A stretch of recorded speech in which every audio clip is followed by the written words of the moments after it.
Hello students, in this lecture we are going to start the second unit of the subject signals and system. Second unit is totally based on Fourier transform and Fourier series. First of all, let us see what is there in unit number 2. So unit number 2 is basically the Fourier transform. Then what is trigonometric Fourier series? Complex or exponential form of Fourier series, then Parseval's identity, then in Fourier transform energy spectrum for non-periodic function, properties of Fourier transform, and then we see discrete Fourier transform. In this unit we are going to solve two types of problems.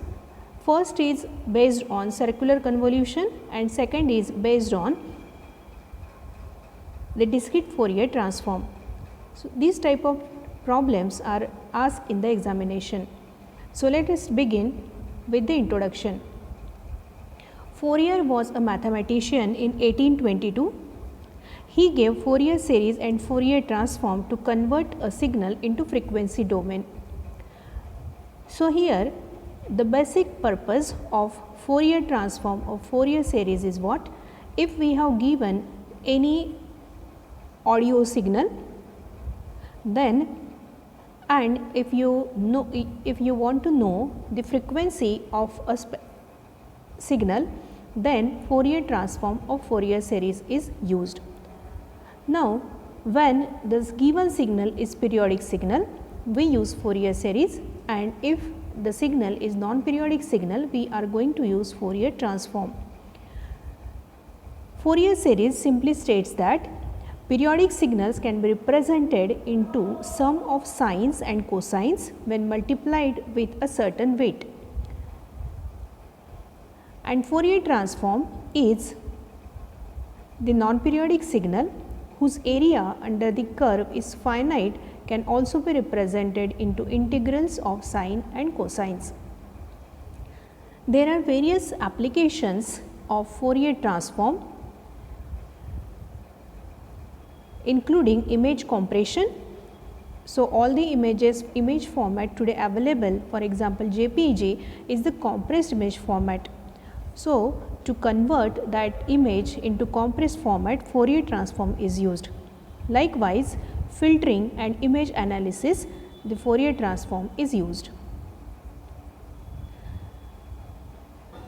Now, in the syllabus, very first topic is trigonometric Fourier series. Now, trigonometric form of Fourier series is given by the following equation. Xt is any signal given to you, t is the time. So, xt is equal to a0 plus summation n is equal to 1 to infinity an cos n omega t plus summation n is equal to 1 to infinity bn sin n omega t. Here omega is nothing but the angular frequency. A0, An and Bn are the constants. But what are the different values of these constants? So, A0 is equal to 1 upon T0 integration 0 to T0 xt dt. An is equal to 2 upon T0 0 to T0 xt cos n omega t dt. And Bn is equal to 2 upon T0 0 to T0 xt sin n omega t dt. So, this is how we have seen that Fourier series is represented with the sum of sines and cosines when multiplied by certain weights. So, here we can see that this Fourier series is the addition of sine and cosines with the multiplication of A0, An and Bn, which are the weights, and the values of these weights are given in the equation. A0 is equal to, now here the term 1 upon T0 or 2 upon T0, these depends upon the limit of the integration, from which time we are calculating the frequency. Here one variation is A0 is equal to 2 upon T minus T by 2 to to t by 2 ft dt. Here we can assume ft is nothing but xt here, ft dt. The equations are same, just the limit of the integrations are different.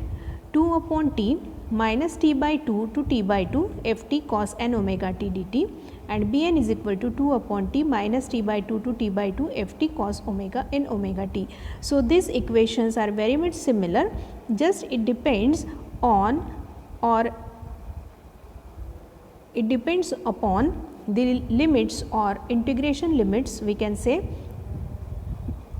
Ultimately, the equations or values of a0, an and bn, which are called as weights, are given by these equations. So, that is all for today's lecture. Thank you for listening.